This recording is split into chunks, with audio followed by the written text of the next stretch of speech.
This is a big year for NASA's MAVEN orbiter. What it could learn could someday help future astronauts safely land on Mars and provide us with a new view of the sun. This is mission control at NASA's Jet Propulsion Laboratory. This is where all of the data from MAVEN comes through. 10 years ago, we sent MAVEN to Mars to measure space weather and how it interacts with the upper atmosphere. This includes solar flares, which are giant explosions on the sun, which send radiation into space. Every 11 years, the sun goes through cycles of activity.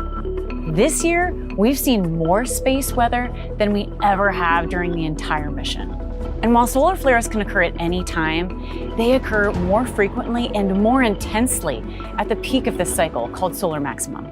Right now, we're almost at that peak, and I'm really excited about what solar flares can teach us about the red planet. MAVEN is one of 2 missions studying radiation at Mars. The orbiter is able to observe many phenomena from the sun, including radiation, high-energy particles, and magnetic fields. MAVEN can also see stunning auroras from its vantage point high above the planet, which future astronauts might be able to see someday. Meanwhile, down on the surface of Mars, the Curiosity rover has a radiation detector called RAD. It studies high-energy particles that get all the way through the atmosphere and down to the surface. Together, MAVEN and Curiosity give us a better understanding of the radiation environment at Mars.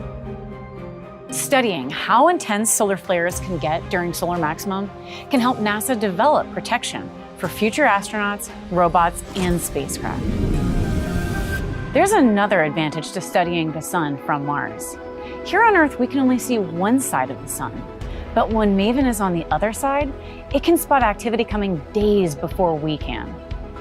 On a personal note, MAVEN is my spacecraft baby, and I am so excited about observing the next few years of solar flares, space weather, and the atmosphere of Mars.